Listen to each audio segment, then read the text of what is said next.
Bismillahirrahmanirrahim. Assalamualaikum warahmatullahi wabarakatuh. Waalaikumsalam Waalaikumsalam warahmatullahi warahmatullahi wabarakatuh. wabarakatuh. Alhamdulillahirabbil alamin. Asyhadu an la ilaha illallah wa asyhadu anna Muhammadan abduhu wa rasuluh. Allahumma shalli ala sayyidina Muhammad wa ala alihi ajmain. Amma ba'd. Alhamdulillah bersyukur kepada Allah kita karena telah diberi kesempatan untuk bisa bertatap muka walaupun melalui media online.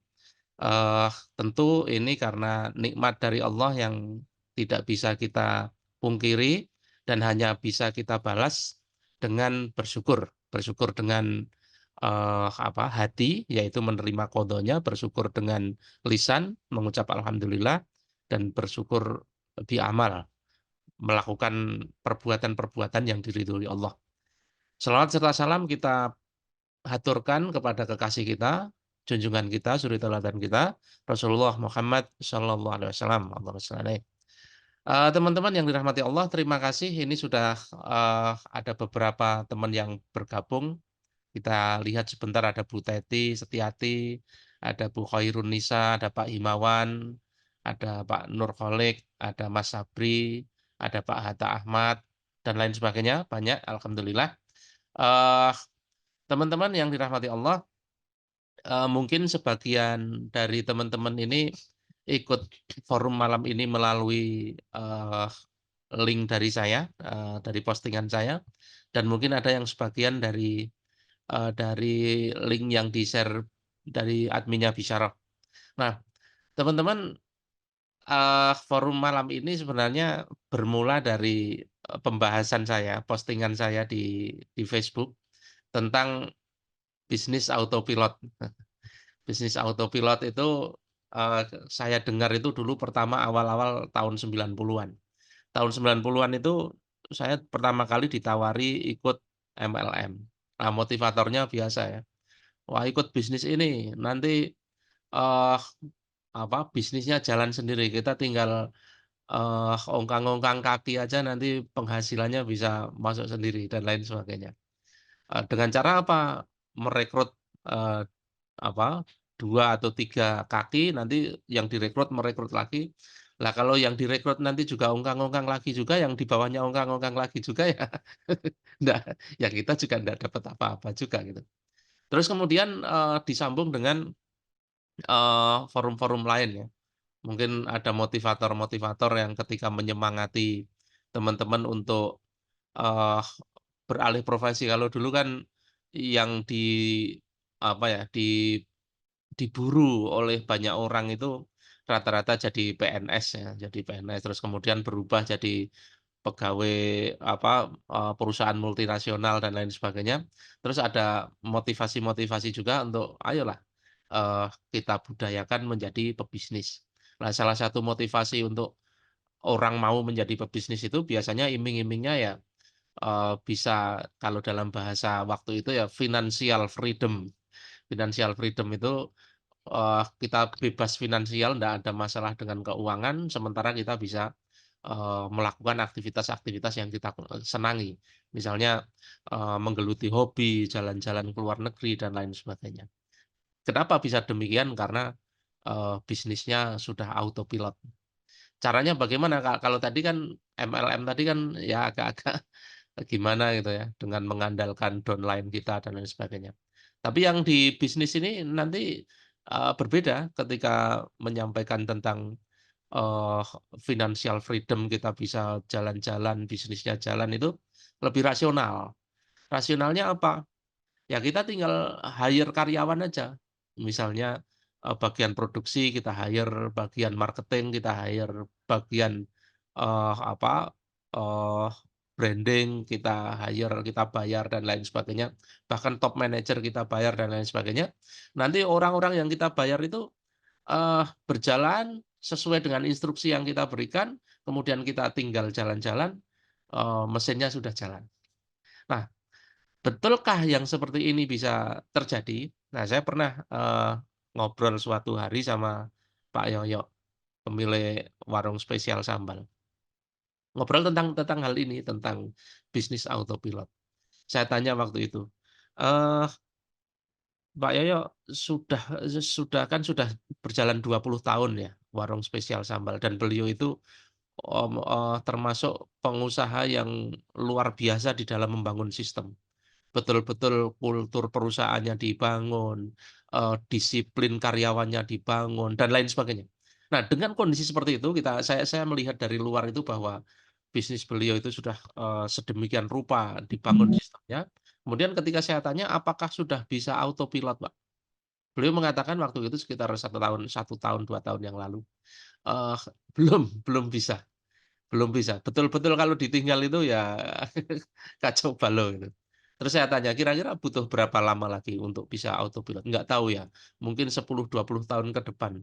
Itu pun, ya saya tidak bisa menjamin juga gitu. Nah, eee, sebenarnya gini, kalau dari segi filosofi, kalau saya coba, dalami,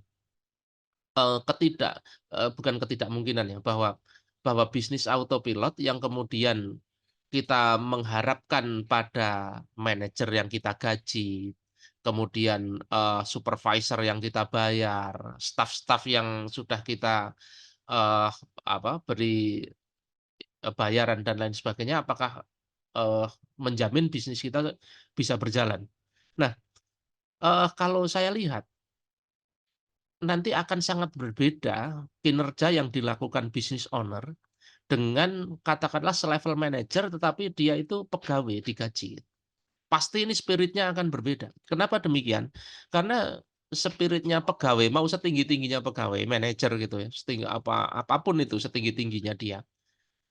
Selama dia masih pegawai, dia, gajian, maka sebenarnya kalau dalam bahasa Islam itu ghiroh untuk me me mempesatkan perusahaan, membuat perusahaan ini profit itu tidak akan sama dengan bisnis owner. Kenapa demikian? Karena mau perusahaan untung, mau perusahaan rugi, namanya pegawai itu ya tetap digaji. Lah kalau sudah begitu kan santai aja dia kan. Sementara kalau business owner, kalau perusahaan ndak untung ya bener-bener ndak makan bener gitu kan gitu. Nah, maka akan berbeda kinerjanya. Nah, kalau kita kemudian berharap perusahaan kita ini bisa autopilot disandarkan kepada, eee, orang-orang yang sudah kita gaji, itu kalau kalau dalam dalam eee pandangan saya, itu berat. Kalaupun jalan, itu pasti jalannya tertatih-tatih. Akan sangat berbeda dengan perusahaan yang memang dijalankan oleh business owner, yang dia mengelola bisnisnya dengan serius. Tetapi kemudian teman-teman, mungkinkah bahwa kita itu punya bisnis yang memang benar-benar autopilot? Jawabnya mungkin. Jawabnya mungkin. Tetapi itu dengan jalan yang benar. Nah, jalan yang benar apa? Sirkah ini gitu. Sirkah ini.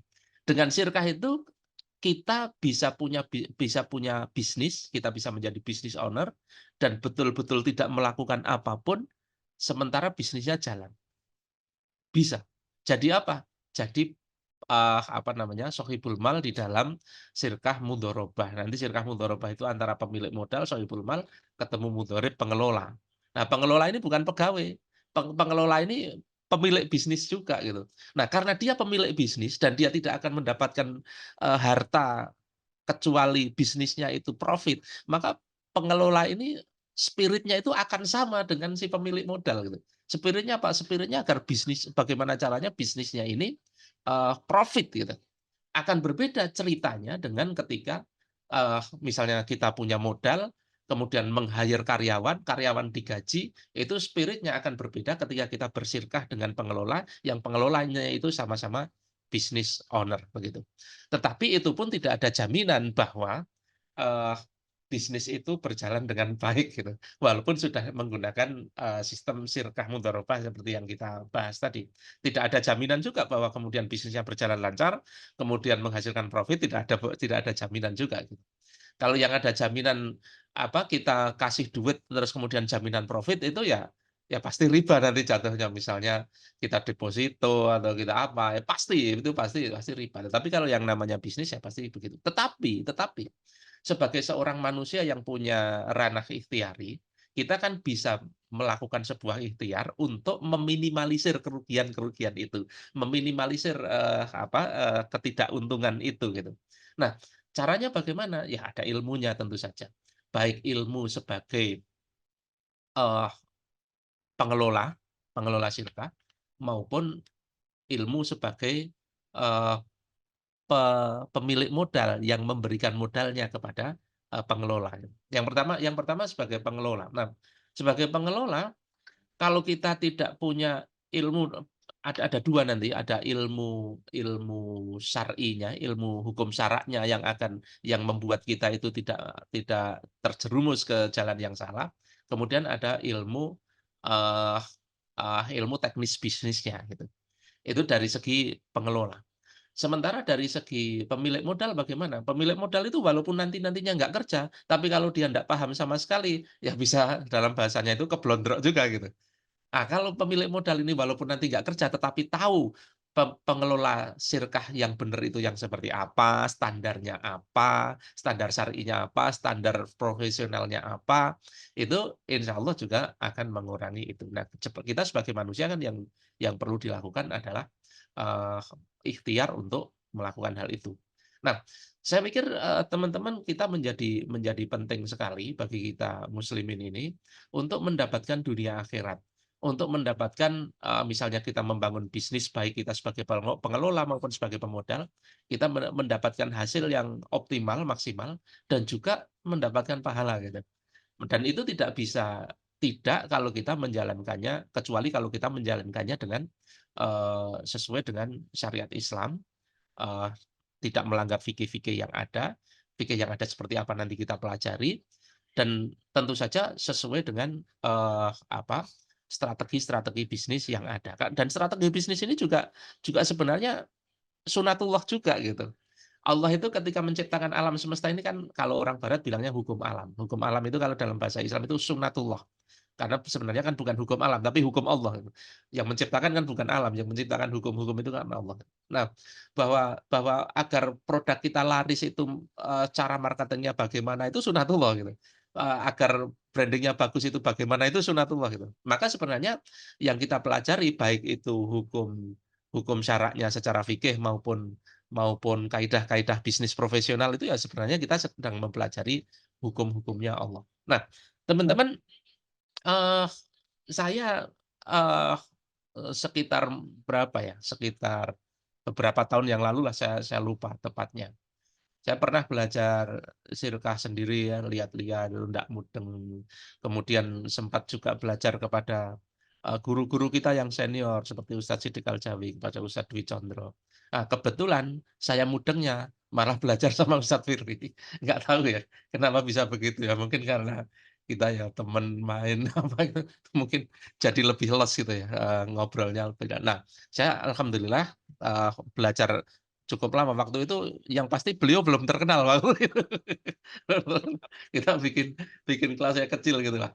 Terus kemudian kita bahkan setelah setelah belajar sama beliau lama, kita sempat bikin, apa namanya, bikin kayak bisyarah ini ya, sebelum bisyarah itu beliau bikin sama saya, namanya syiar itu, sempat berjalan, 2 kali. Terus kemudian, kita putus karena tidak kayak pacaran aja, putus ya. Akhirnya, Ustadz Firly bikin bisyarah dan saya melanjutkan syirkah yang lain. Nah, tapi teman-teman luar biasa, ilmu yang beliau, kuasai ini, beliau menimba ilmu dari guru-guru kita juga, dari Ustadz Siddiq Aljawi, dari Ustadz Dwi Condro. Tetapi yang menarik adalah, beliau bisa menyampaikan ini dengan bahasa kita gitu. Kadang-kadang kalau kita, belajar dengan ulama itu kan bahasa ulama itu kan beda gitu. Kadang kita ndak mudeng gitu. Tapi dengan orang yang mungkin sefrekuensi dengan eee, kita akan lebih mudah untuk mudengnya. Walaupun nanti akan kita perkaya juga dengan beliau-beliau juga, dengan, para ulama itu. Nah, saya pikir itu, apa yang saya unek-unekan tentang bisnis autopilot. Jadi bisnis autopilot itu bisa nggak? Bisa, kalau kalau kita itu apa, pemilik modal, ya bisnis autopilot tidak bisa. Kalau kita itu pengelola, ya nggak mungkin lah, namanya pengelola ya harus mengelola. Nah, saya pikir itu. Nah, mungkin, Ustadz Firly monggo bisa mengelaborasi, unek-unek saya ini dengan lebih mendalam dan luas lagi, monggo. Siap, matur nuwun Ustaz Doni. Bismillahirrahmanirrahim. Assalamualaikum warahmatullahi wabarakatuh. Waalaikumsalam warahmatullahi Waalaikumsalam warahmatullahi wabarakatuh. Ya, alhamdulillahirrabbilalamin. Wassalatu wassalamu ala asrofil anbiya'i wa mursalin. Sayyidina wa maulana Muhammadin wa ala alihi wa sahbihi ajma'in. Amma ba'd. Oke, alhamdulillah malam hari ini kita bisa bertemu lagi di Zoom Bizaroh. Kali ini bersama guru kita yang lain yaitu Ustadz Doni Riw, yang beliau sudah banyak mendakwahkan syiar-syiar Islam yang mana insya Allah sangat kita butuhkan ilmunya. Nah, walaupun malam hari ini lebih spesifik kita diskusi mengenai bisnis. Sebenarnya cukup menarik ini ya, diskusinya itu bisnis autopilot, fakta atau fiktif. Nah, tadi kan, ya sebenarnya kan tadi awalan disampaikan itu mengenai membangun jaringan atau sistem yang nanti akan menjadi passive income. Nah, contohnya misalnya salah satunya MLM tadi kan. Tapi sebenarnya kalau dibedah dari sisi syariat Islam, nah itu dibenarkan atau tidak? Nah, kalau MLM kita mungkin bisa bahas di lain waktu, tapi secara gambaran kita sudah paham banyak kebatilan-kebatilan di dalam transaksi MLM tersebut. Nah, termasuk sebenarnya kalau mendiskusikan mengenai passive income, itu di dalam Islam itu juga boleh-boleh saja. Tapi kalau Anda bicara tentang income, itu pasti dasarnya gara-gara adanya akad bisnis. Nah, akad bisnis itu patternnya harus saling memberikan objek. Misalnya jual beli, itu akad bisnis kan, ada penjual dan pembeli. Berarti bawa apa? Bawa barang sama bawa pembayaran. Kemudian ditukarkan. Nah, maka nggak mungkin jual beli kok salah satunya nggak bawa objek. Nah, termasuk kalau Anda bicara tentang passive income, nah itu sebenarnya bisa, tapi Anda tetap harus membawa objek akad gitu loh. Nah, kalau kita bilang passive income itu yaitu income yang kita tidak usah kerja kok dapat begitu kan. Nah, sebenarnya itu bisa misalnya kita punya barang yang nanti akan disewakan. Nah, itu termasuk passive income. Misalnya kita punya mobil, terus kita sewakan. Itu passive income. Karena yang kerja mobilnya begitu kan, bukan kitanya. Nah, berarti setidaknya kita harus punya mobil. Nah, atau misalnya tadi yang dicontohkan, yaitu dengan sirkah. Nah, sirkah misalnya mudorobah, ada pemodalnya, investornya, ketemu pengelolanya, mudoribnya. Nah, mereka bersirkah. Maka yang namanya pemodal, objek akadnya modal. Sedangkan kalau pengelola, objek akadnya amal pengelolaannya. Nah, berarti kalau Anda menjadi pemodal, Anda cukup memberikan yang namanya modal, yaitu harta. Nah, nanti yang akan bekerja mengurusi, mengelola perusahaan itu memang pengelola. Nah, yang akhirnya kalau nanti ada untung, Anda bisa dapat kebagian bagi hasil. Nah, itu juga termasuk passive income. Tapi pertanyaannya, Anda punya modal enggak?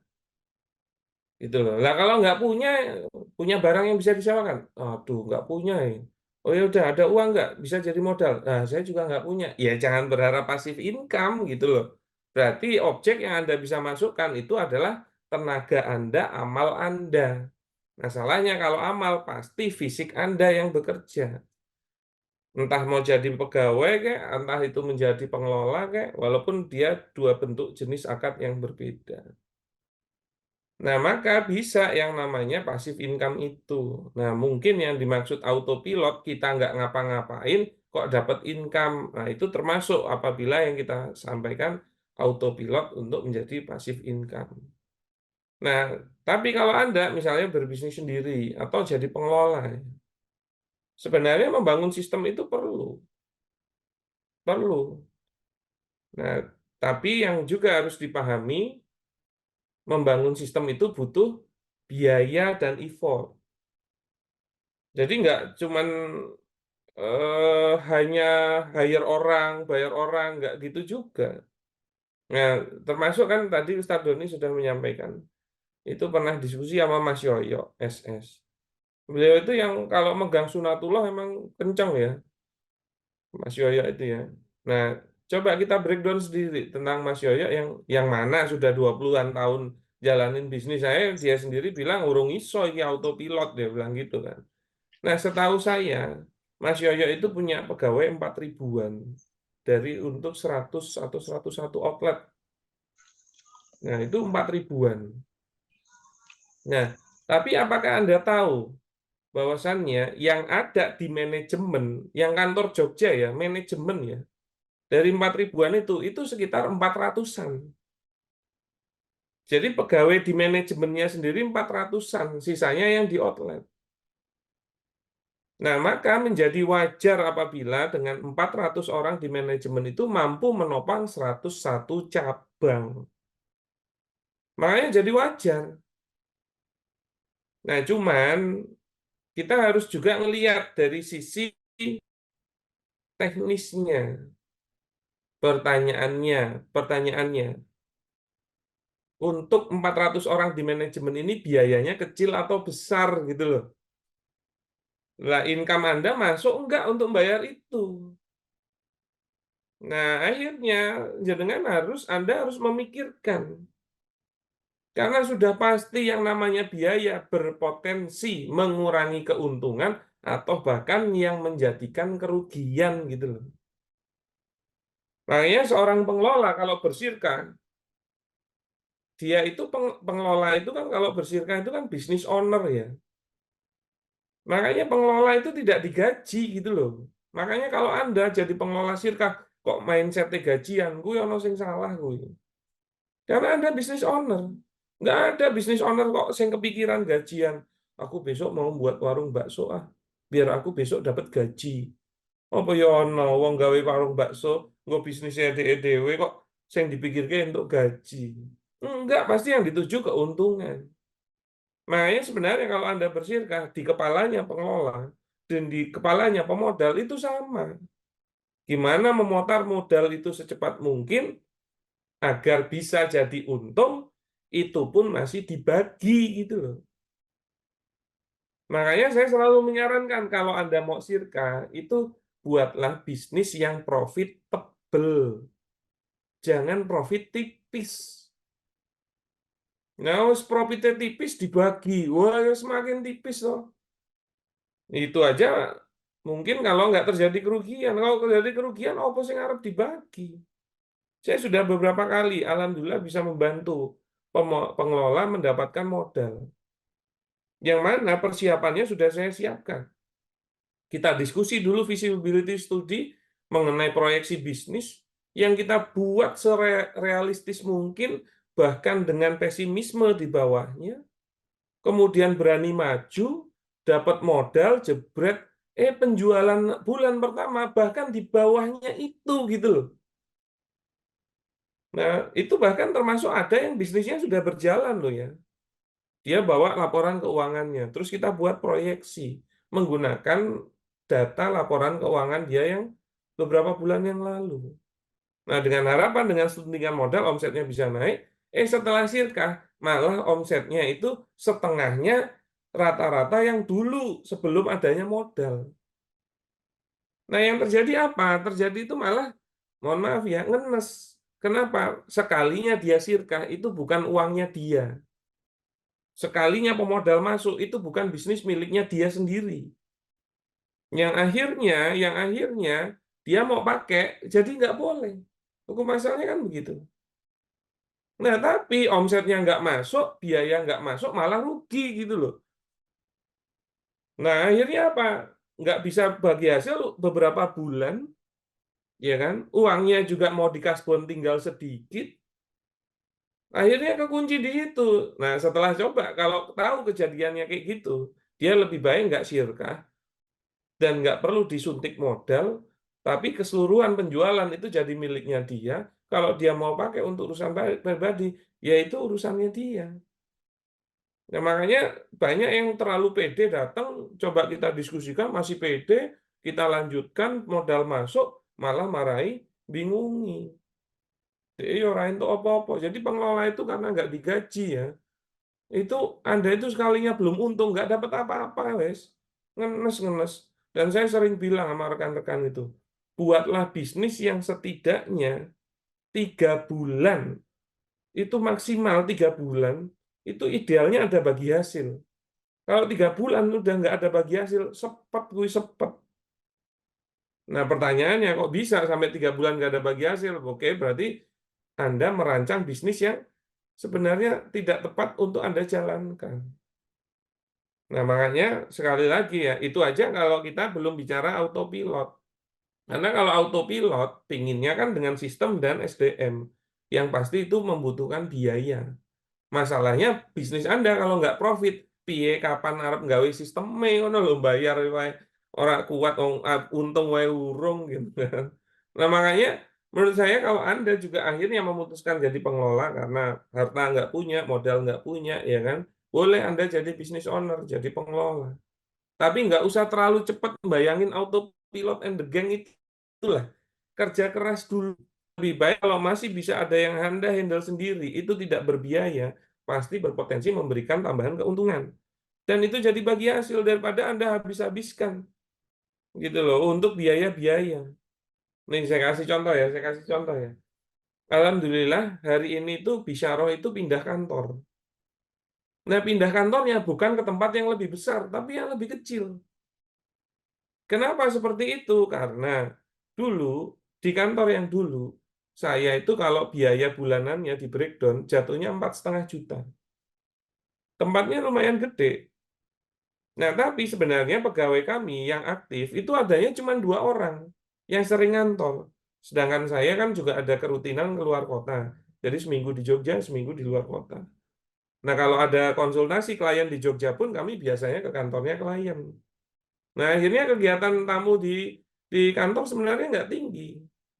Setelah saya pikir-pikir, ini kegedean ini kantor ini. Akhirnya saya nyari tempat yang bisa, dan hari ini sudah pindahan walaupun belum selesai, itu dengan biaya kalau di breakdown tiap bulan cuma 2,5 juta. Berarti saya mengefisiensi biaya 2 juta untuk sewa. Alhamdulillah, Bisyarah itu, ya alhamdulillah ya, Bisyarah itu tiap bulan bisa bagi hasil. Gitu loh. Jadi bukannya kami tidak kuat dengan biaya kantor yang lama. Alhamdulillah kuat gitu loh. Tapi karena saya mikirin kenapa nggak saya tambah untung saya dengan mengurangi biaya. Ya itu harusnya dilakukan gitu loh. Nah, itulah yang harusnya dilakukan jadi pengelola karena akan biaya-biaya itu akan berpotensi mengurangi keuntungan atau bahkan menjadi kerugian. Makanya saya selalu menekankan nih, kalau bisnis itu jangan keluar dari tujuannya, yaitu apa? Profit. Makanya jangan bikin bisnis yang keren. Pokoknya aku iso duwe bisnis stylish ini, tapi ora profit. Nggo apa? Makan tuh keren udah. Bahasanya kan begitu kan. Jadi yang harusnya kita makan tuh profit. Nah itu gitu loh. Jangan kerennya. Nah, kurang lebih gambarannya begitu Ustaz Doni. Iya, iya. Silakan kita bisa Ya, diskusi lanjut. cuma persoalannya gini, bagaimana kita itu bisa menjadi pengelola yang memang bisa menghasilkan profit gitu. Kalau tadi kan gitu ya, misalnya ya, ketemu pemodal oke lah, namanya ketemu pemodal dan pemodalnya dilalah mau gitu. Cuma persoalannya, kita kan juga belum tentu modal yang diberikan itu menjadi profit kan. Nah, apa saja sih yang diperlukan, keterampilan-keterampilan apa saja yang diperlukan agar pengelola itu bisa memutarkan uang dari pemodal itu dan menghasilkan profit? Ya, udah pasti kan gini. Kalau kalau jadi memang mau nggak mau, kalau mau jadi pengelola atau pebisnis itu memang harus bisa hitung-hitungan. Itu loh. Bukan bukan mengandalkan kenekatan, tapi memang perhitungan yang matang. Nah, kalau rumus ekonominya itu gampang, yang namanya untung atau rugi itu dikarenakan pendapatan dikurangi pengeluaran. Itu tok sebenarnya. Maka kalau Anda mau bicara tentang untung, pendapatannya harus lebih tinggi daripada pengeluaran. Dan apabila mau untungnya lebih besar lagi, diperbesar lagi yang namanya pendapatannya dan ditekan semaksimal mungkin pengeluarannya. Nah, berarti kalau itu Anda bisa capai, insya Allah Anda bisa profit. Nah, pertanyaannya, pilihan bisnisnya itulah yang menjadi ciri khas yang Anda pilih. Maka saran saya itu jangan buat bisnis yang ribet gitu loh. Nggak usah buat bisnis yang ribet, tapi buatlah bisnis yang segera profit gitu loh. Misalnya ya, saya kasih contoh ya, misalnya ya, kayaknya kan sekarang belakangan ini kan Ustadz Doni banyak sering jualan toh, jualan mobil, Mobil, ya jalan kan? handphone, no Iya. comment. Apa namanya? Gantian sekarang saya promosiin bisnisnya Ustadz Doni. Jualan mobil, jualan motor, mungkin HP, gadget dan lain-lain. Itu sebenarnya bisnis yang simpel. Biasanya dengan cara membeli dulu barangnya dengan harga lebih murah, kita jual dengan margin. Begitu terus kan putarannya kan. Ya, betul, betul. Nah, terus kalau ternyata transaksinya belum banyak, bisa dihandle sendiri sama ownernya kan. Nggak perlu ada pegawai. Wong Betul. gampang hitungannya wis ngerti berapa belinya, berapa jualnya. Tinggal target penjualan. Nah, maka memang kalau ngomongin pendapatan, Anda harus bisa bisa jualan gitu loh. Makanya ilmu marketing harus punya. Nah, jadi memang benar, saya sepakat apa yang disampaikan Ustadz Doni. Jadi kalau Anda mau menjalankan bisnis syariah, Anda itu butuh belajar dua ilmu. Ilmu syariahnya iya, ilmu bisnisnya iya. Jadi jangan ditinggalin salah satunya. Gitu loh, karena yang satu urusannya itu halal haram, yang satu urusannya untung rugi. Nah, sing wis paling ra enak kuwi, wis rugi haram ngono lho. Wah, arep apa kuwi? Iya loh. Nah, berarti masih mending untung dan haram gitu ya? Oh, enggak juga ya. Harusnya yang kita pilih adalah untung dan halal gitu loh. Nah, halal haram bicaranya di ilmu syariahnya, untung rugi di ilmu bisnisnya. Rasul maupun para sahabat semua, beliau semua juga menggunakan sunatullah bisnis. Bukan cuman, mohon maaf ya, ngandelin doa. Doa itu wajib, penting. Tapi bukan terus jadi andalan saja. Bukan hanya ngandelin sedekah. Saya malah nggak setuju. Sedekah itu bukan sunatullah memperbesar bisnis.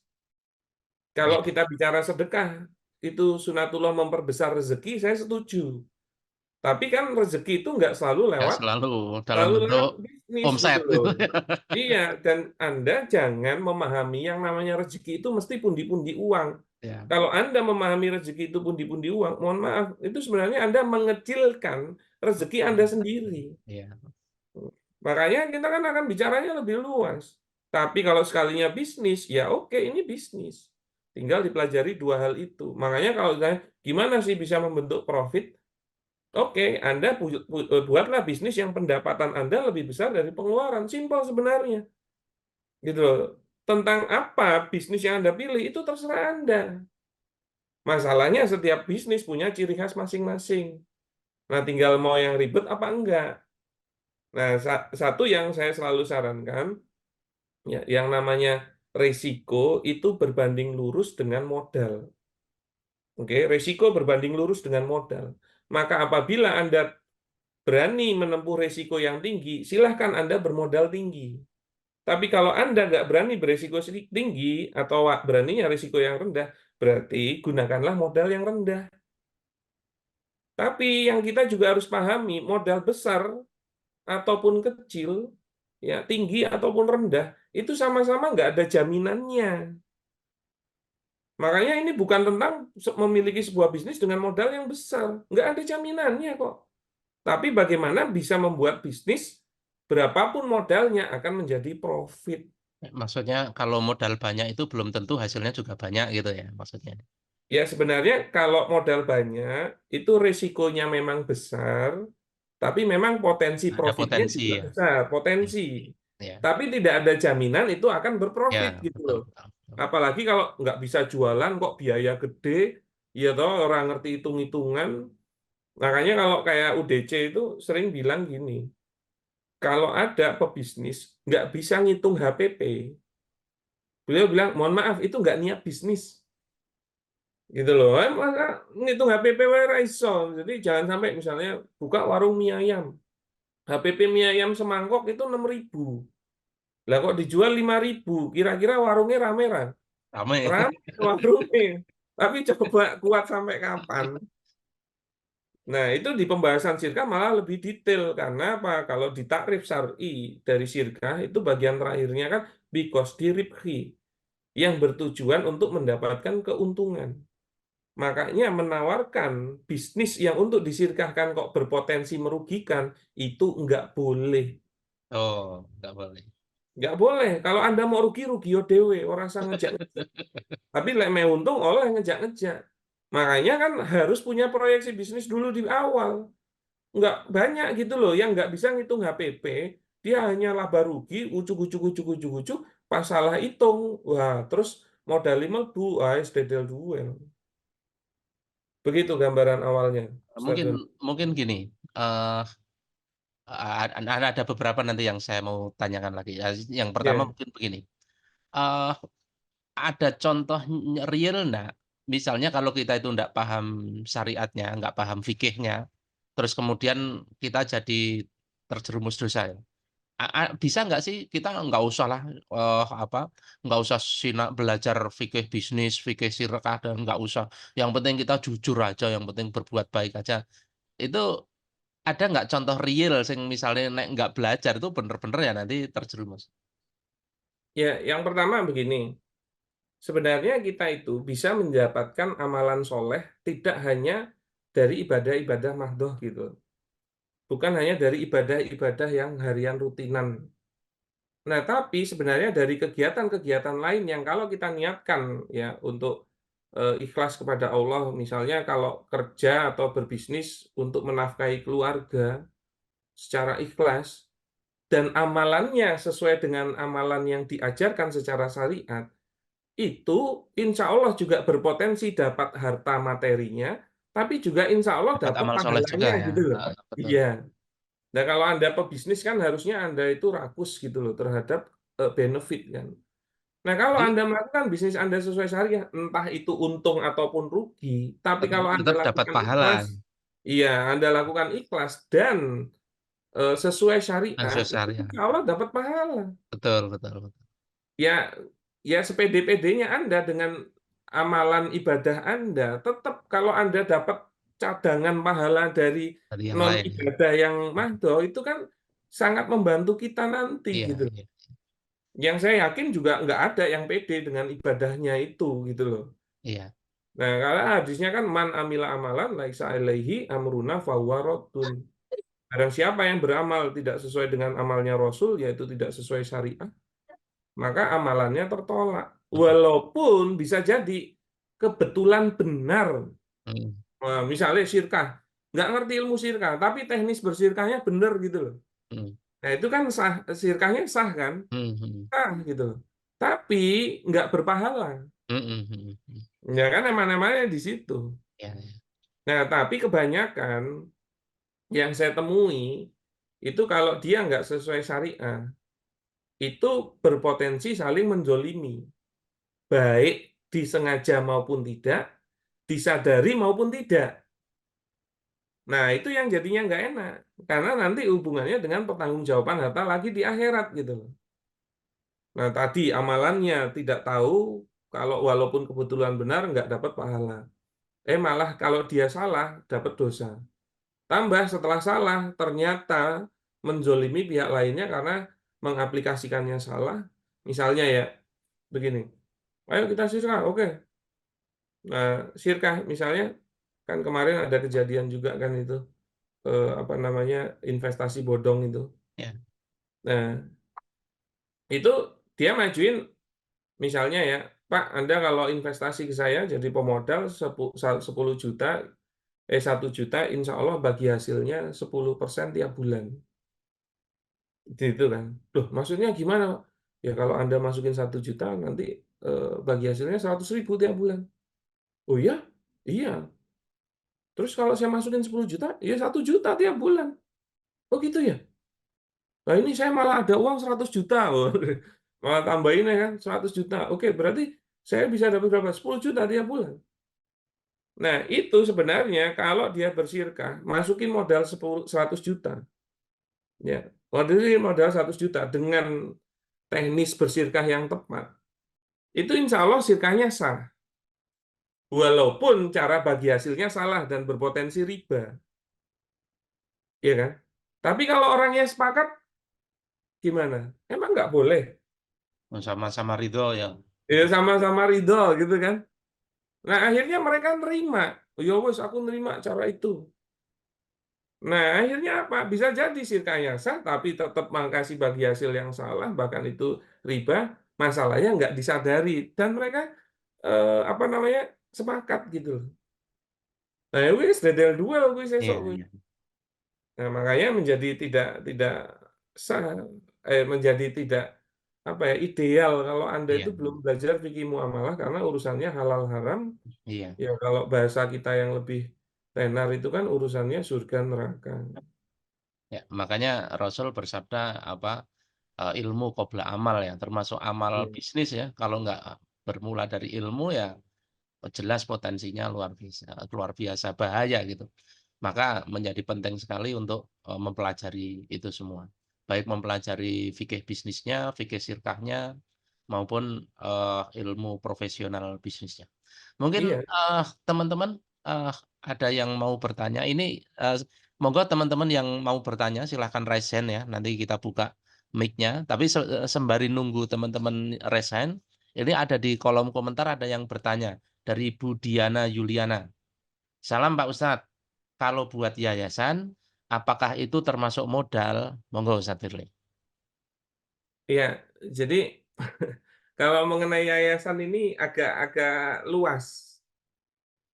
Nah, kenapa? Karena kalau Anda berbicara tentang yayasan di dalam hukum positif, itu sebenarnya kegiatan lembaga yang non-profit gitu loh. Nah, masalahnya kalau Anda mau buat sekolah atau apapun, itu nggak boleh dibuat jadi PT, dia harus dalam bentuk yayasan. Padahal misalnya buat sekolah, itu dengan akad bisnis boleh. Berarti mereka akan bersyirkah. Nah, makanya yang akan menjadi pertanyaan itu, Anda sendiri buat yayasan itu dalam rangka mau berbisnis apa, dan tujuannya profit atau tidak. Nah, maka kalau seperti itu yang penting akadnya syar'i, nah nanti hukum positifnya yang mengikuti. Nah, saya perlu pendalaman lebih jauh dari Bu Dian Yuliana untuk mungkin kalau mau diskusi itu menyampaikan itu dalam bentuk apa. Kalau semisalnya yayasannya itu dalam urusan mau berbisnis semacam sekolah, jadi memang tujuannya bisnis ya. Itu ya berarti harusnya ada akad sirkah apabila ada pemodalnya dan ada pengelolanya. Walaupun nanti di bawah legalitas yayasan. Nah, itu hanya untuk formalitasnya saja. Nah, nanti implementasinya tetap sebuah sirkah. Begitu, Budian. Kalau definisi modal sendiri itu apa sih? Modal itu adalah harta yang dimasukkan di dalam sirkah untuk dikelola oleh pengelola. Ya, berarti jawabannya yayasan bukan termasuk modal. Gitu ya. Nah, tinggal Simpelnya kan gitu kan. ya, ya kalau memang kegiatan non profit itu nggak perlu ada modal, tapi juga kalau nggak ada profit nggak boleh diambil. Nah, itu yang agak rancunya di situ. Nah, itu pembahasannya agak agak Ya. lebar memang. Nah, cuma cuma ini kan bisa diperjelas modal apa? Kalau modal modal dapat pahala ya mungkin iya gitu kan ya. Tapi kalau Ya, modal itu juga investasi. harus diperjelas memang. Ini Oke maksudnya oke mau oke. modal apa? Oke, kita lewat ya. Nggih, Bu Diana gitu Siap, deh. Sementara gitu. Nanti diperdalam ikut kelasnya Ustadz Firly lah. Nanti tanya siap. sepuasnya. Kemudian dari Bu Juwita dari Aceh. Assalamualaikum Ustadz. Kalau modal hilang karena penipuan, apakah pengelola harus mengganti? Ya, jadi gini, yang namanya sirkah itu kan kaidahnya kan al-wadi'atu alal mal.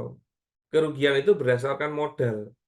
Makanya kalau terjadi kerugian harta, hukum asalnya memang pemodal yang nanggung. Itu hukum asalnya. Nah, maka kalau ternyata ya adanya miss di dalam pengelolaan, jadi hukum asalnya memang pemodal yang menanggung. Tapi ada beberapa posisi atau potensi yang memang pengelolanya yang nanggung. Nah, itu ada tiga kondisi. Pertama itu ta'adi. Ta'adi itu pengelola melampaui batas atau pengelola melakukan yang seharusnya tidak dia lakukan. Nah, itu posisi pertama. Contohnya gimana? Contohnya misalnya dia menggunakan uang modal untuk keperluan pribadinya. Nah, maka itu tidak bisa dibilang sebagai kerugian syirkah. Dia harus menanggung. Nah, dia yang harus menanggungnya itu sendiri. Tidak bisa dikenakan ke syirkah maupun pemodalnya. Itu kondisi satu. Kondisi dua itu namanya taksir.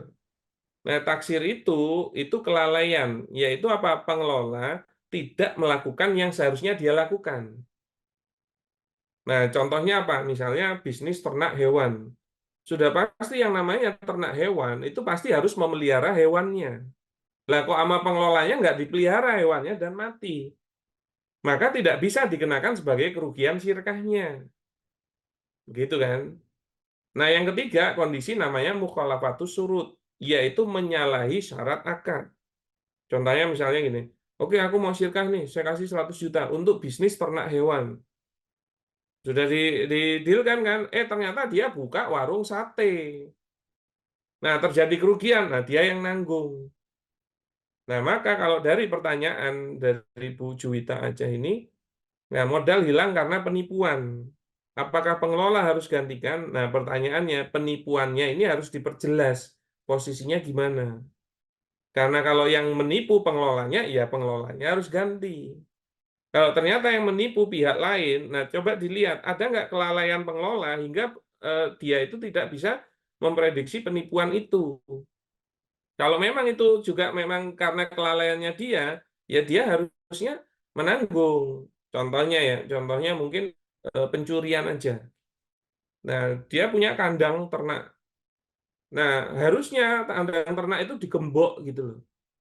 Dikunci sama dia. Ternyata hari itu nggak dikunci dan akhirnya hewan-hewan ternaknya ada yang hilang.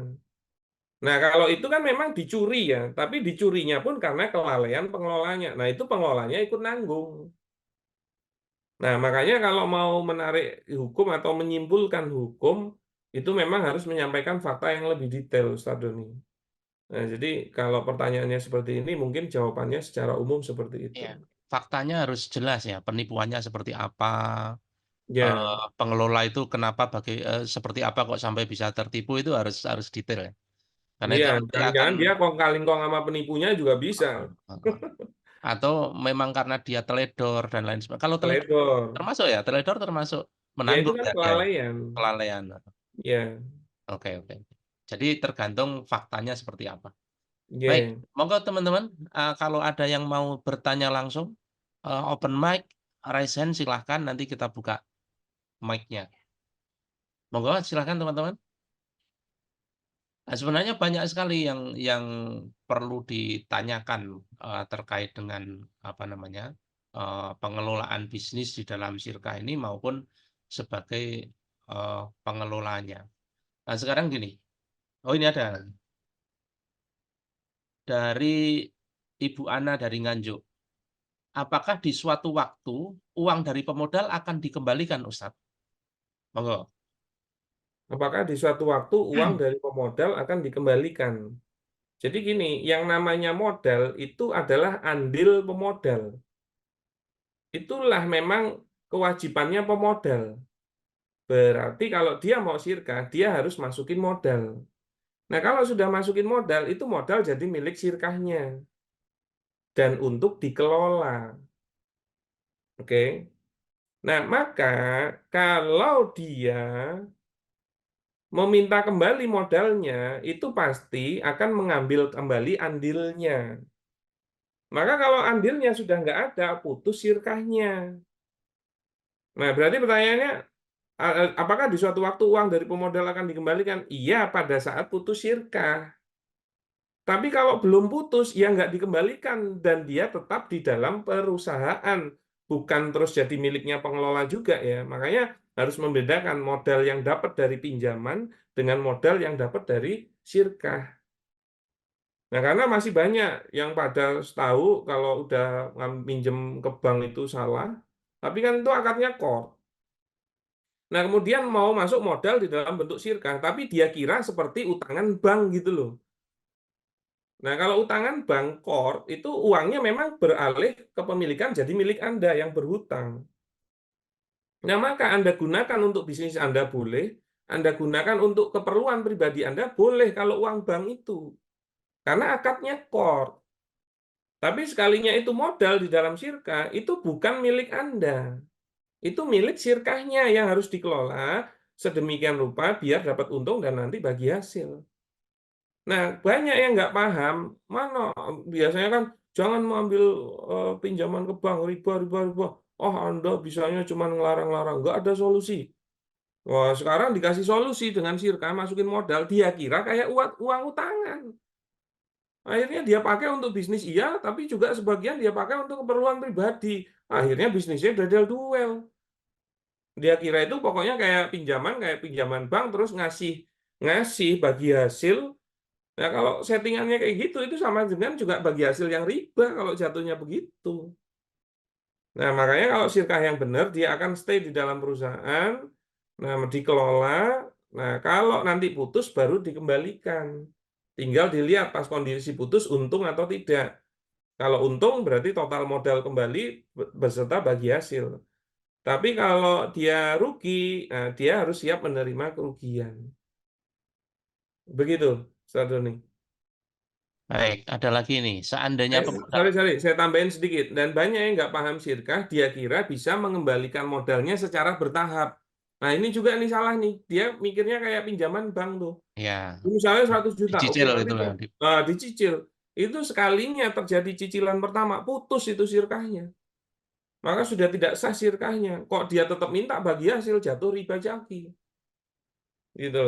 Nah, makanya memahamkan mindset antara pinjaman core dari bank dengan modal sirka ini nggak simpel gitu loh. Makanya hanya satu salahnya, yaitu ikut kelasnya. Weh, kok malah ikut kelasnya.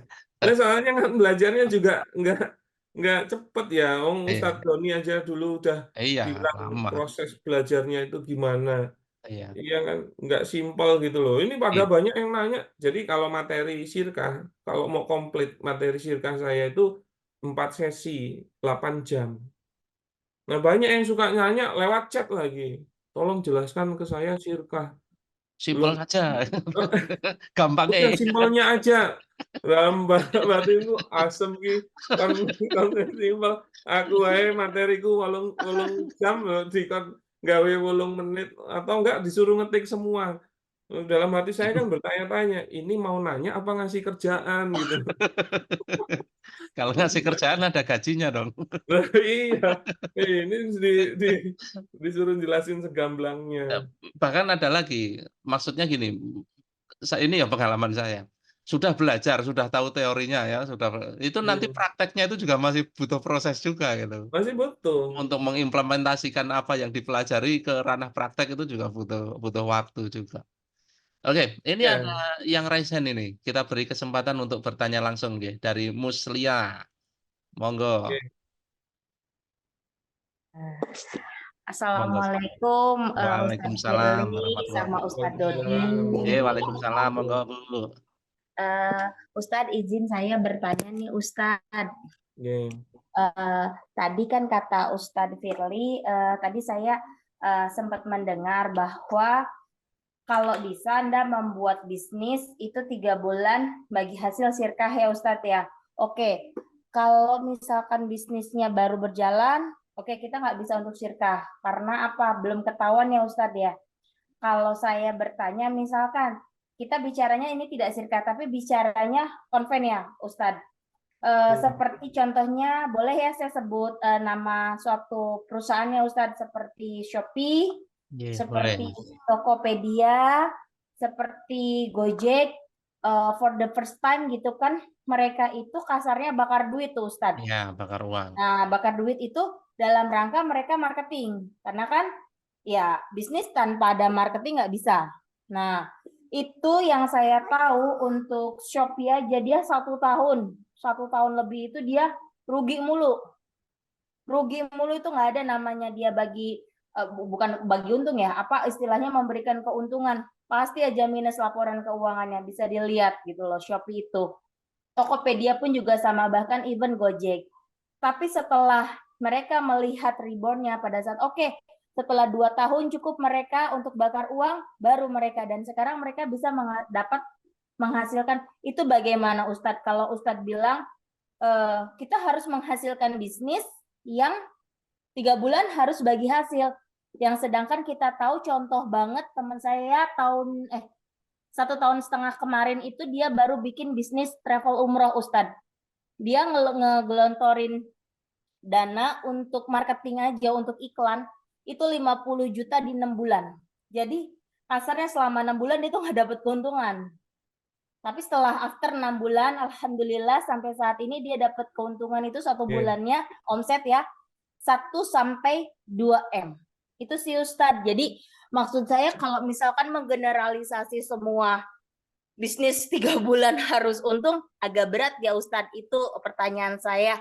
Dan saya setuju yang Ustadz Firly bicara, kalau autopilot nggak bisa, kita cuma ongkang-ongkang kaki, nggak bisa. Dan itu memang dilakukan gitu Ustadz di waktu pengalaman saya di perusahaan multinasional yang skala nasional besar itu nggak bisa, walaupun ada pemiliknya, dia tetap berkecimpung. Begitu Ustadz. Terima kasih. Jazakumullah Matur khairan. nuwun Bu Muslia. Assalamualaikum. Monggo, Waalaikumsalam. Monggo Ustadz Firly, langsung dijawab. Oke, jadi yang 3 bulan itu tuh saran saya. Nah, kenapa? Karena saya seringnya jadi pengelola.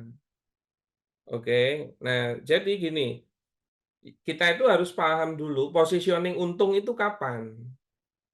Nah, banyak yang salah memahami untung itu kiranya rujukannya laporan laba rugi. Bukan. Sebenarnya dia itu rujukannya neraca. Karena disitulah posisi itu diketahui, di neraca itu. Laporan laba rugi itu hanya untuk melihat performa bisnisnya. Tapi kalau keuntungan itu di neraca. Makanya bagi hasil itu rujukannya neraca.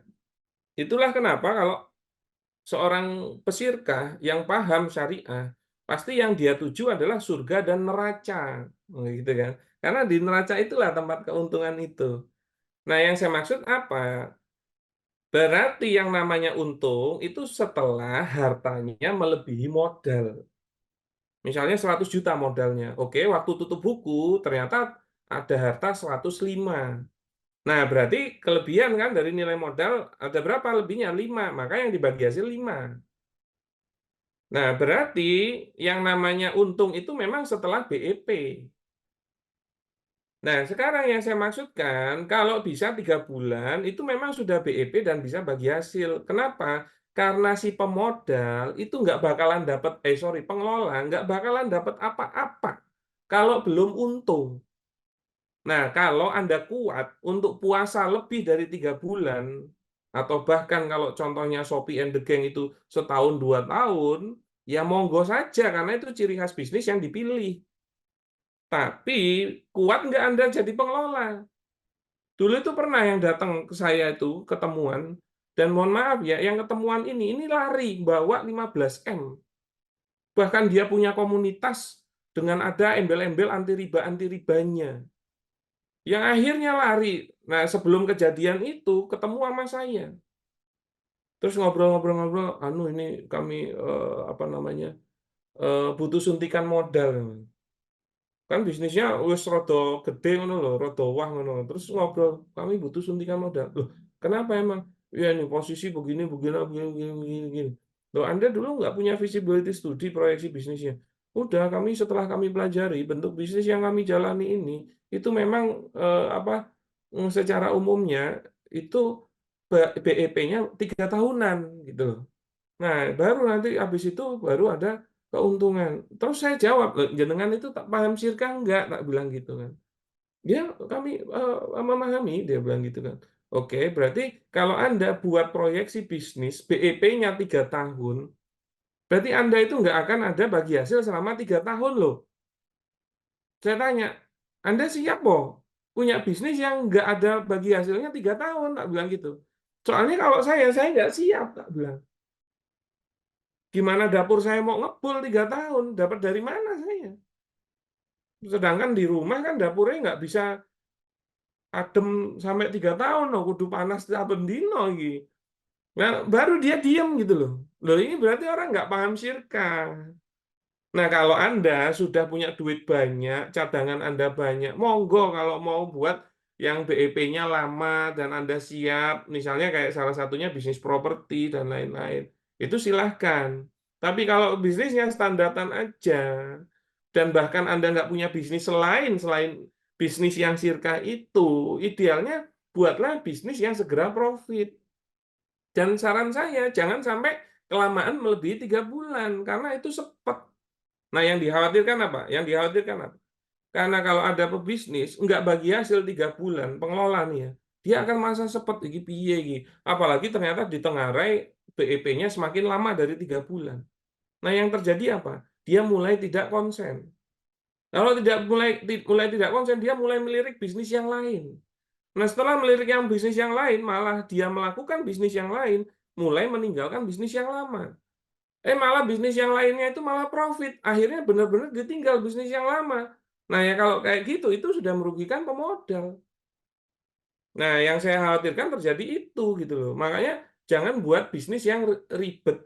Ya, termasuk kalau Anda mencontohkan itu Shopee, dia bakar uang. Oke, pertanyaannya, bisa nggak Anda dapat pemodal yang siap bakar uang segede Shopee gitu loh.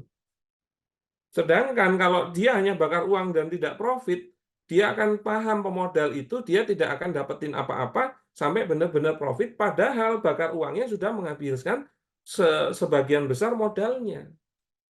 Makanya kalau Anda mau memperbandingkan dengan bisnis konvensional, oke, apalagi ala-ala kapitalisme, nggak masuk itu.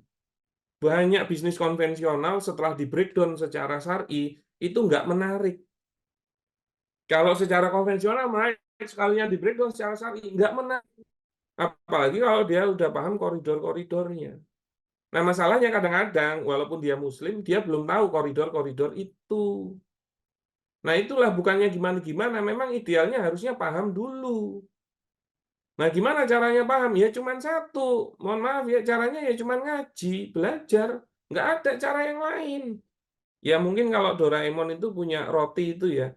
Roti terus kertasnya dimasukin di roti terus dimaem gitu loh roti ini.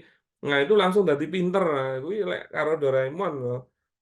Nah, itu monggo pilihannya. Ya, dan Oh, harusnya Cina belajarnya Ustadz biasanya. ya dan belajarnya harusnya yang komprehensif. Makanya kalau Anda mau perbandingan dengan bisnis yang konvensional itu sebenarnya nggak masuk kalau kita mau didasarkan pada syariah. Begitu Bu Muslia. Ya, ya, ya. Jadi Iya. kan kesimpulannya kan bisnis itu kan ada konteksnya ya.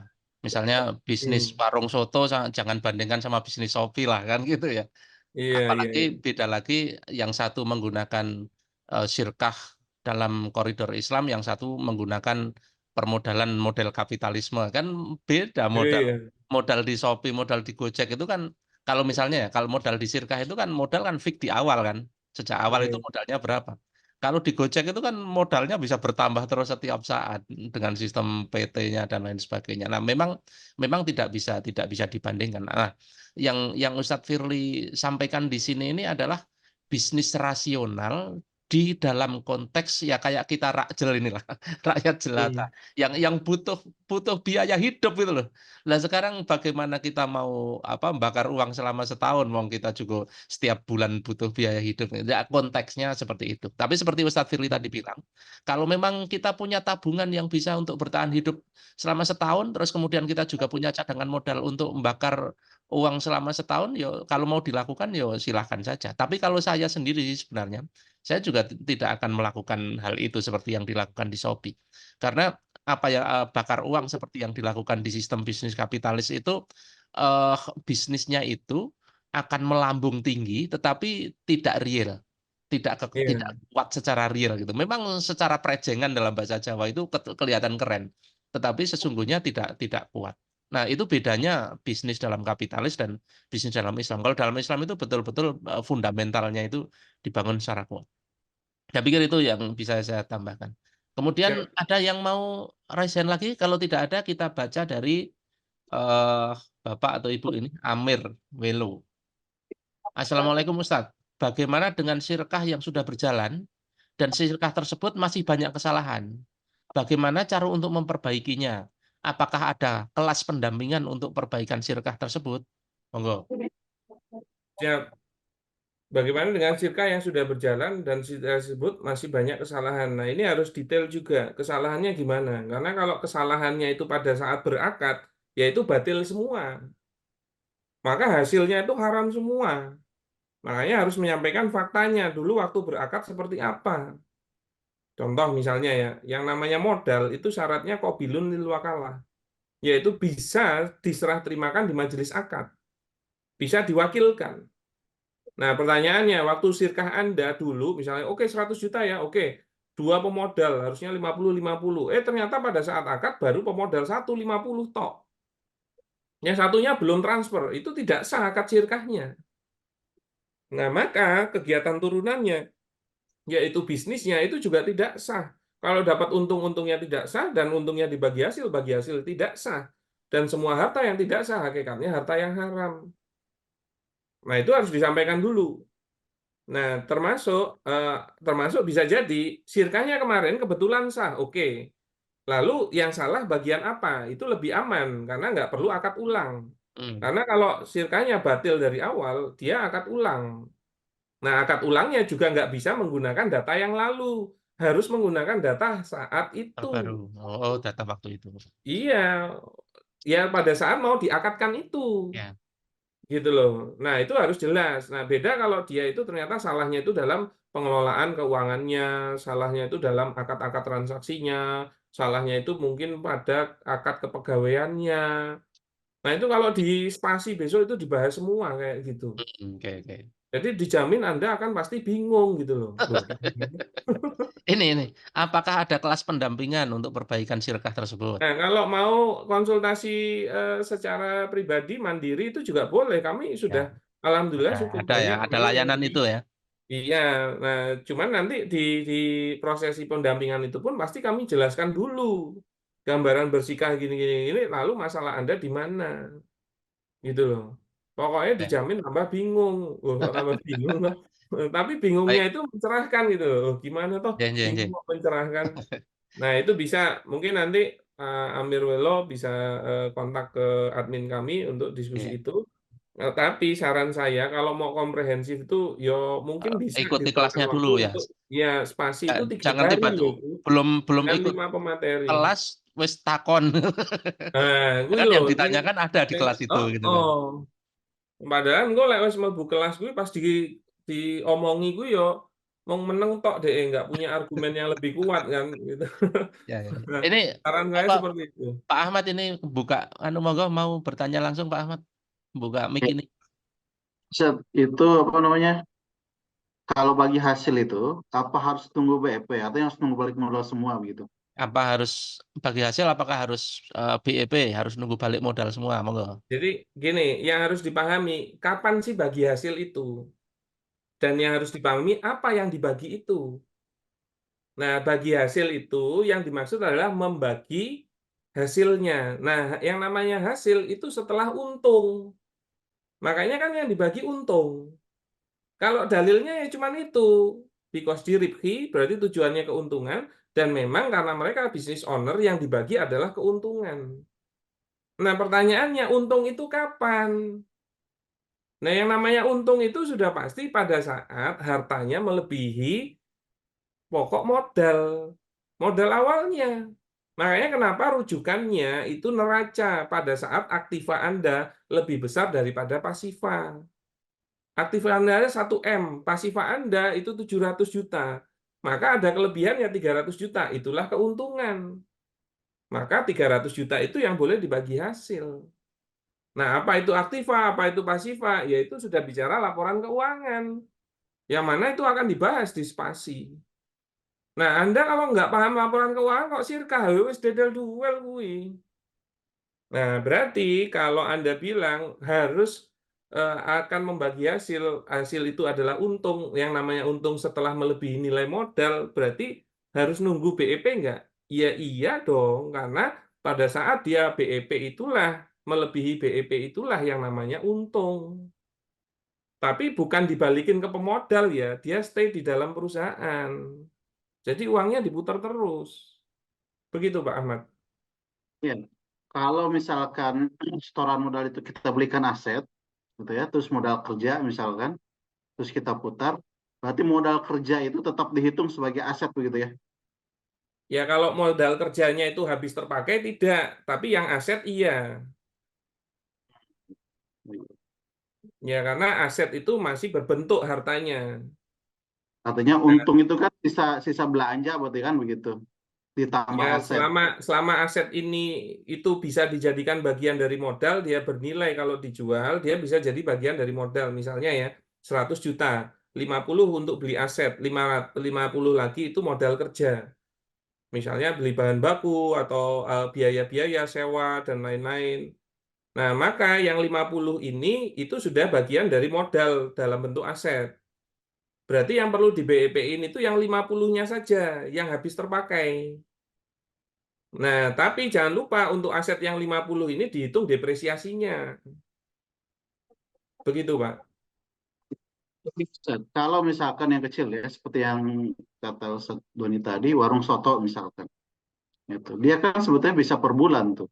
Pada saat dia bagi hasilnya ya, pada saat dia ada kelebihan, ada laba, itu kan sebenarnya bisa dibagi per bulan tuh itu bagi Ya kalau hasilnya. kapan mau bagi hasil itu kesepakatan. Boleh per bulan, boleh per 2 bulan, per 3 bulan, bahkan 1 tahun atau per proyek itu tinggal disepakati. Tapi saya seringnya menyarankan itu per bulan. Kenapa? Karena biar datanya itu tervalid, terupdate terus bulanan. Nah, itu menjadi penting untuk pengawasan keuangan. Nah, Ja- maka kalau jenengan buat apa namanya warung soto, terus mau bagi hasilnya bulanan, monggo. Tapi kalau memang ada hasilnya. Kalau nggak ada hasil, ya nggak ada yang dibagi. Mungkin saya bantu Ustadz Firly. Jadi Oke, monggo. yang dibagi hasil itu kelebihan dari total harta yang dimiliki. Total harta itu kan macam-macam. Ada bentuk cash, ada bentuk aset, dan lain sebagainya. Lah total harta yang dimiliki bisnis itu sudah melampaui modal awal atau belum. Lah kelebihannya itulah yang dibagi. Nah persoalannya di dalam bisnis itu kan tidak semuanya aset. Ada yang operasional tadi gitu. Misalnya tadi 100 juta. 100 juta yang masih berbentuk aset, baik itu aset alat-alat, lain-lain sebagainya, katakanlah 75 juta. Yang 25 juta itu operasional. Tapi operasional kan tidak langsung habis. Misalnya dalam bentuk cash masih ada 20 juta. Ternyata yang betul-betul uang habis untuk bayar listrik dan lain sebagainya, katakanlah 5 juta. Ya tinggal dihitung aja. Aset, terus bahan baku apa, total harta itu sudah melebihi modal awal atau belum. Kalau belum ya belum bisa bagi hasil. Kurang lebih Ya, begitu. gambarannya seperti itu. Iya, berarti kalau apa namanya penyusutan aset itu dihitung juga berarti ya? Iya, depresiasi. Iya, Nah, depresiasi. kami sistem depresiasinya juga tidak menggunakan depresiasi kualitas. Misalnya beli gerobak, oh ini bisa untuk 3 tahun, lalu dibagi 36 bulan tiap bulannya. Nggak begitu, kami menggunakan depresiasi harga pasar apabila benda itu dijadikan aset saat itu. Misal gerobak barunya harganya 6 juta. Nah, bulan depannya mau tutup buku. Pertanyaannya, gerobak itu kalau bulan itu dijual walaupun sudah sebulan, apakah harganya tetap 6 juta? Oh enggak, ini paling lakunya cuma 4 juta. Wah, maka depresiasinya 2 juta. Ya, Begitu. jadi depresiasi real ya, bukan Depresiasi depresiasi real. Nah, yang matematis. PSAK itu Hmm. kebanyakan kualitas dan tidak, menurut saya tidak tepat karena nah kadang-kadang banyak yang nggak paham sirkah itu bisa putus di tengah jalan itu loh. Itu. Nah, ini penjelasannya agak panjang itu. Jadi mungkin tidak ideal untuk malam ini, nanti malah nggak Oke. tidur-tidur kita kan sampai Pak Ahmad sementara gitu dulu nggih, biar teman-teman yang lain bisa terbaca juga ini pertanyaannya. Nanti kita lanjutkan. Karena nanti ada itu di kelas spasi itu di hari kedua atau kalau mungkin nggak salah. diinfoin dulu, Ustaz Doni, diinfoin dulu Ya, oh untuk ya, ya, ya. ya, biar Oke, bisa oke. di ini. Saya share ya.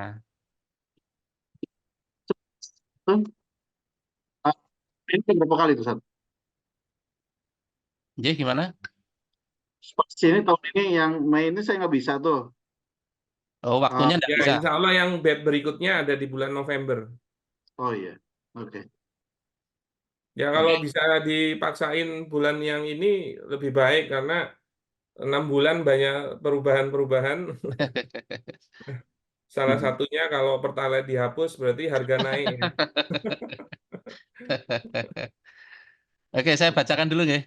Saya bacakan dulu. Siap. Baik, teman-teman, spasi yang episode kali ini insya Allah akan diselenggarakan di Jogja tanggal 14 sampai 16 Mei. Jadi ini sudah akhir April, jadi pertengahan bulan depan.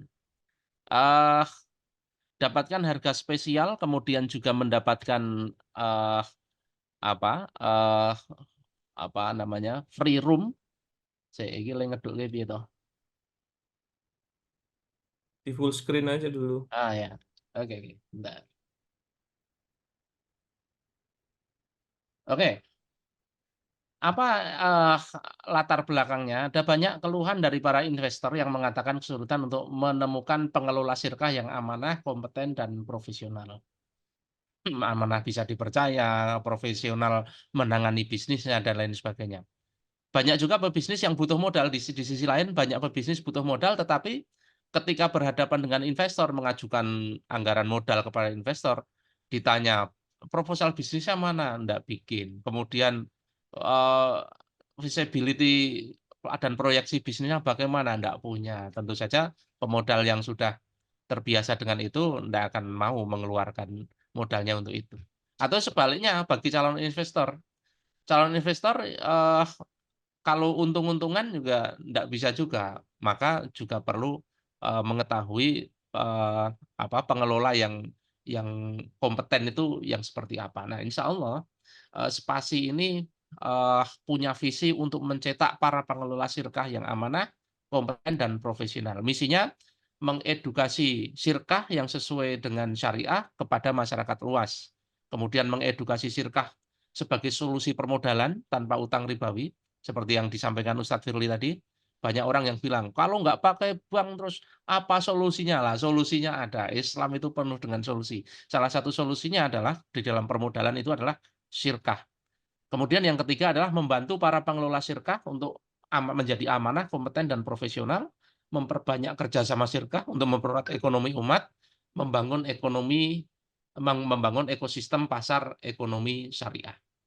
Kemudian pemateri-pemateri yang kali ini ada pakar ekonomi kita, guru besar para pengusaha Muslim, Ustadz Dwi Condro Triyono. Beliau adalah CFO Syafaat Markom yang pelaku sirkah ini. Syafaat ini juga sirkah beliau sama Ustadz Andika, sama Ustadz Bay dan lain sebagainya. Sudah jalan 25 tahun. Juga beliau dosen STEI, Sekolah Tinggi Ekonomi Islam, Hamfara. Ya, STEI Hamfara ini bukan iklan Hamfara ya. Ini juga membangun sistem ekonomi Islam yang luar biasa. Perlu kita support ini. Kemudian ada Ustadz Firly sendiri sebagai founder dan CEO Bisaroh, penghulu sirkah, syariah ketua Islamic Business Coaching, kemudian penulis buku Udah Sirkahin Aja. Kemudian ada Mas Pramudi Ringga, Mas Ringga. Beliau alumni Teknik Industri UGM, beliau sangat piawai di dalam apa namanya menata bisnis yang seperti apa.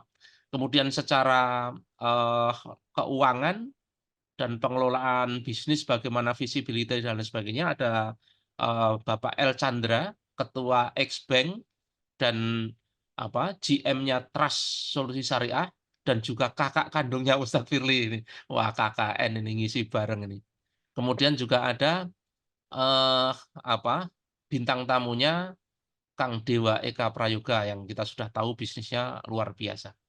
Yang kita pelajari apa? Tentang sirkahnya itu sendiri, bagaimana akad-akadnya, bagaimana syarat rukunnya agar kita melakukan bisnis ini dengan syah, mendapatkan profit dan mendapatkan pahala. Kemudian bagaimana kita diajari untuk mempelajari visibility tentang bisnis yang kita bangun, menganalisa ke depan dan sebagainya. Kemudian pasti ketika kita membangun bisnis itu kita meng-hire pegawai. Nah, di dalam kepegawaian ini juga ada fikih-fikihnya sendiri. Kalau enggak benar, salah-salah, nanti sirkahnya udah benar, kepegawaiannya salah, ya kita pulaan dosa juga.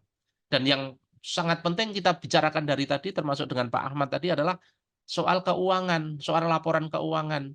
Kapan sih sebenarnya HPP, bukan HPP, kapan ya sebenarnya BEP, sebenarnya kita itu sudah BEP atau belum lah kalau kita tidak piawai di dalam laporan keuangan, kita tidak akan tahu sebenarnya bisnis kita itu sudah melebihi modal atau belum gitu.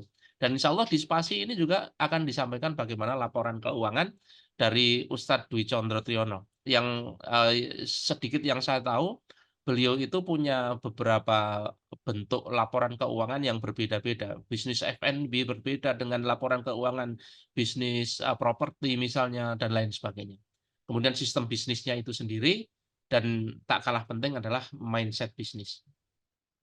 Kapan akan diselenggarakan? Hari Selasa 14 Mei 2024 kita mulai pukul 8 sampai sore.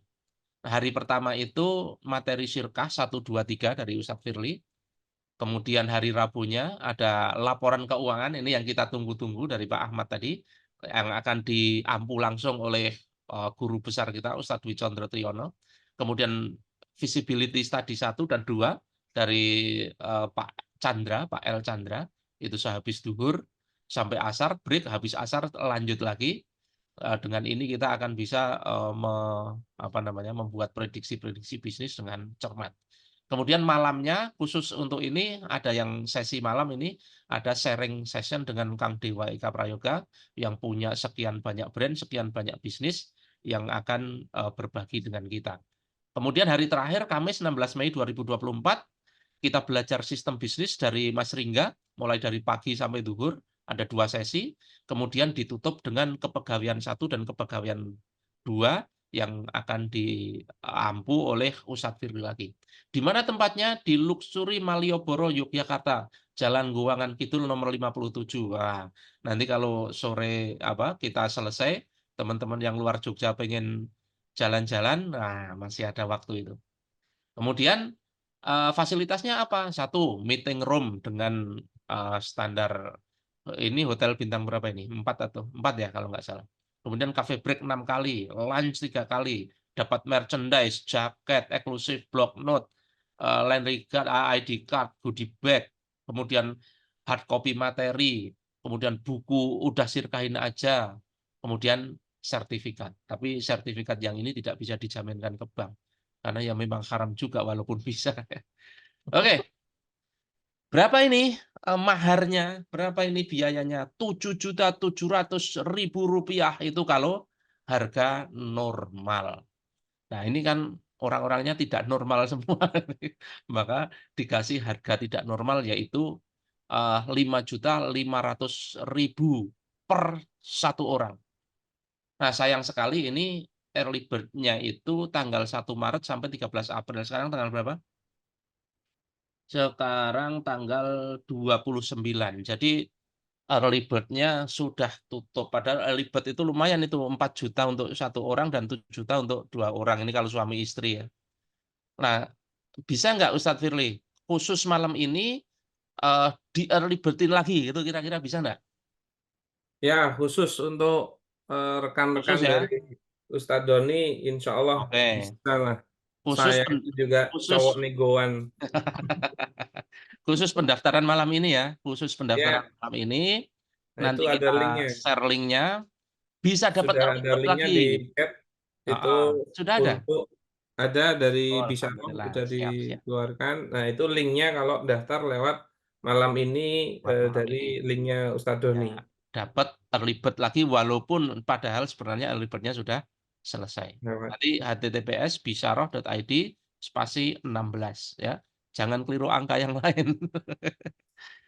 Oke, Ini benefit. sebenarnya masih banyak benefitnya juga ini. Monggo, Ustadz. monggo. Jenengan mau terangkan monggo. Ya, nah jadi ini belum ada di benefit yang lainnya, yang sebelumnya, yang setelahnya, yang barusan. Monggo, monggo.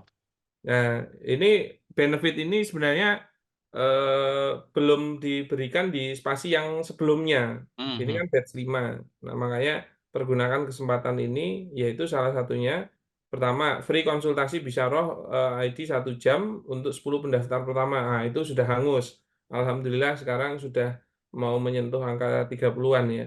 Nah, apa namanya, ini peserta hanya dibatasi 50, Kak. Apa namanya, karena kami ingin kondisi pembelajaran itu Ya, nyaman dan juga ya, maksimal. maksimal. Soalnya belajar fikih muamalah itu nggak sesimpel itu, jadi Ya, bukan kayak workshop marketing dan lain-lain ya, ya. gitu. Nah, terus dapat free kuliah bisnis batch 6. Nah, ini alhamdulillah langsung dibonusin. Jadi 12 kali pertemuan selama 6 bulan. Nah, itu belajar akad-akad yang lain tapi online. Oke, oke. Nah, ini belum dapat nih yang sebelumnya. Nah, kemudian yang berikutnya, yang lebih penting lagi itu ada webinar literasi fikih zakat langsung bersama guru kami, yaitu Ustadz Sidik Al-Jawi, selama 4 pertemuan secara online. Nah, ini fikih zakat ini setelah kami perdalami, terutama bersyirkah, itu ada perbedaan dengan tidak bersyirkah itu loh. Saya juga setelah banyak diskusi sama beliau kan, tidak seperti yang saya pahami dulu. Ya, ya, ya. Nah, yang mana akhirnya saya memutuskan ini harus disampaikan, Tat. Nah, Hmm. jadi dikelaskan sekalian. Nah, ini kalau di total benefitnya itu sampai bernilai 2 juta semuanya. Jadi sebenarnya apa yang Anda bayarkan, semisalnya Anda ikut, insya Allah returningnya juga banyak gitu loh. Begitu, Ustaz Doni. Oke, itu ya. eh saya juga jadi penasaran itu webinar belum pernah ikut soalnya. Tenang, Oke, kalau oke. kenal orang dalam nanti bisa kita keluarkan. Oke, Yang nggak kita jadi lihat. orang dalam. Oh, sudah selesai. Oke, mana ini tadi? Oke, ini slide terakhir. Sekali lagi, Yogyakarta 14-16 Mei 2024 di Kota Pendidikan, Kota Budaya, Kota Pariwisata. Tidak hanya belajar sirkah, tetapi bisa ketemu Ustadz Firly, bisa ketemu Ustadz Dwi Condro. Semoga bisa ketemu saya juga. Siap. Kang Dewa Eka juga. Saya pikir itu, monggo teman-teman, mari kita lanjutkan diskusi kita. Stop share screen. Ada yang belum dijawab tadi? Ada yang menarik tadi sebentar. Nah, ini.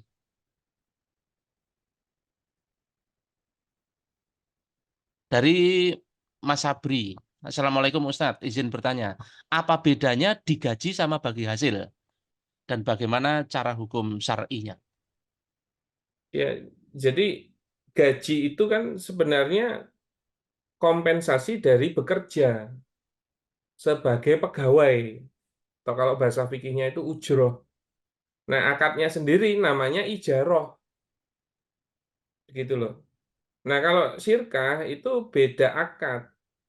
Nah, kompensasinya itu memang objeknya sama-sama amal amal amal sama-sama amal. Kalau yang satunya kan amal bekerja, yang satunya amal ngelola. Karena skupnya lebih besar ngelola. Nah, kompensasinya bagi hasil itu pun kalau ada keuntungan. Nah, maka itu dua akad yang berbeda, implikasinya juga beda. Nah, biasanya kalau kita nggak paham, itu suka salah menyatukan, suka salah memahaminya. Nah, karena akad ijaroh itu dampaknya adalah ujroh, jadi kalau ijaroh itu jadi pegawai. Saya tanya, kalau pegawai itu jadi bisnis owner enggak? Enggak kan? Maka pegawai itu tidak masuk jadi bisnis owner, berarti dia nggak boleh dapat bagi hasil. Nah, dia dapatnya gaji, tapi ingat kalau sekalinya pegawai, Anda pasti nanti terkunci di jam kerja dan juga job desk Anda. Nah, kalau pengelola akadnya sirka itu nggak dapat gaji. Nanti dia karena dia jadi business owner, dia berarti berpotensi mendapatkan bagi hasil dari keuntungan karena dia owner. Tapi dampaknya apa? Dia tidak ada jam kerja, oke, cuman tanggung jawabnya 24 jam gitu loh. Makanya kalau pengelola sirka, dia itu nggak wajib ada di bisnisnya. Ya, dia nggak harus datang ke kantor. Yang penting dia memastikan bisnisnya berjalan. Makanya dia nggak ada jam kerja. Itulah kenapa kalau seorang pengelola punya sirkah lebih dari satu, boleh. Nah, kalau pegawai susah karena dia terkunci jam kerja dan di jam kerja itu dia nggak boleh ngerjain selain tugas kerjaannya. Termasuk kalau dia punya sirkah kok diurus pas jam kerja. Nggak boleh gitu loh. Nah, dampaknya kan akan mendolimi kalau itu terjadi. Nah, tapi tanggung jawab pengelola 24 jam. Maka dia tidak boleh memberikan risiko ke pegawainya di luar jam kerja. Misalnya manajernya gitu loh. Padahal manajernya itu ada jam kerjanya. Nah, terus malam ada apa-apa, itu sudah di luar jam kerja manajernya, ya harus owner yang turun. Makanya tadi kan ngomongin bisnis autopilot, itu ya tetap aja kalau Anda punya pegawai ada jam kerjanya. Di luar jam kerja ya tanggung jawabnya balik ke owner dong, ke pengelolanya. Nah, disitulah harus cermat memposisikannya. Begitu Ustaz Doni, mungkin karena ini sudah mau 9:30, kita bisa cukupkan dulu, sekian. Karena pembahasannya juga sudah cukup banyak. Mic-nya belum dinyalakan. Ya, ya, ya. Ini ada pertanyaan dari Bu Juwita, tapi Bu Juwitanya sendiri udah keluar ya, jadi nggak usah.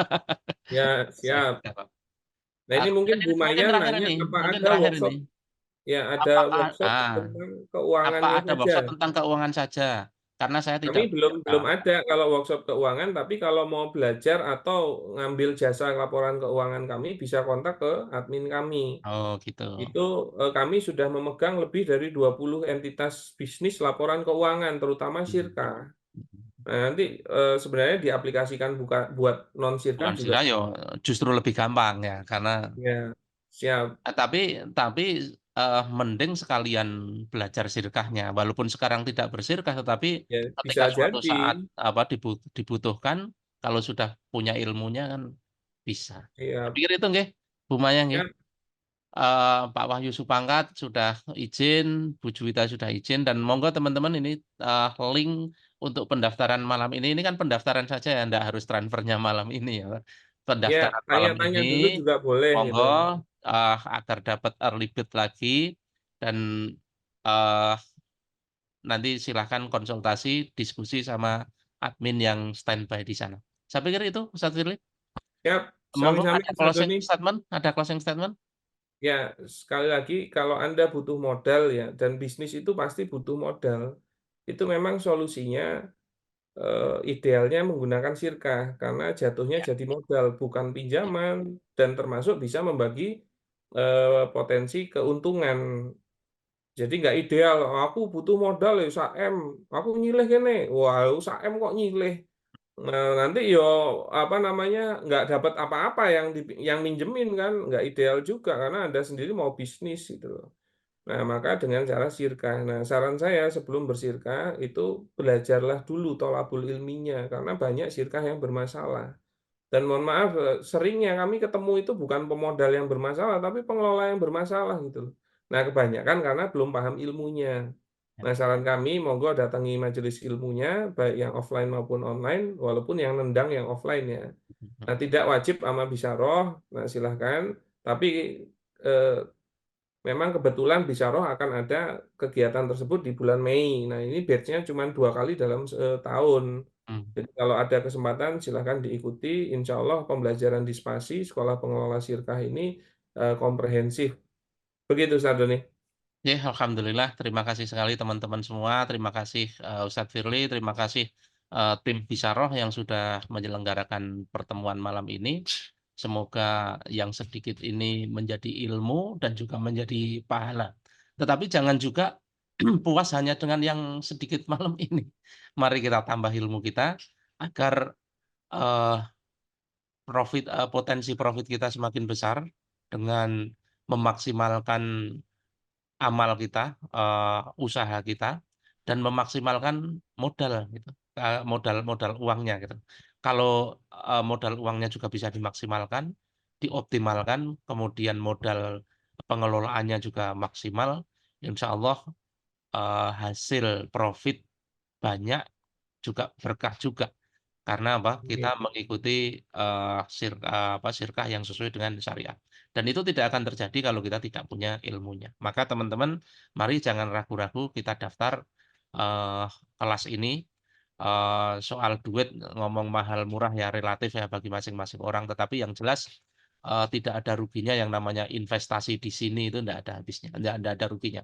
Wong investasi untuk mengelola bisnis secara profesional aja banyak yang membayar lebih mahal lagi, apalagi ini tidak hanya berdampak di dunia kita yang pendek ini tetapi berdampak sampai di akhirat. Saya pikir itu teman-teman, mohon maaf sebesar-besarnya atas kekurangan apa yang saya sampaikan, atas kelebihannya monggo dibawa pulang masing-masing. Saya pikir itu, matur nuwun. Wassalamualaikum warahmatullahi wabarakatuh. Waalaikumsalam warahmatullahi wabarakatuh. Syukran, syukran. Tetap Matur semangat. nuwun semua Oke. teman-teman.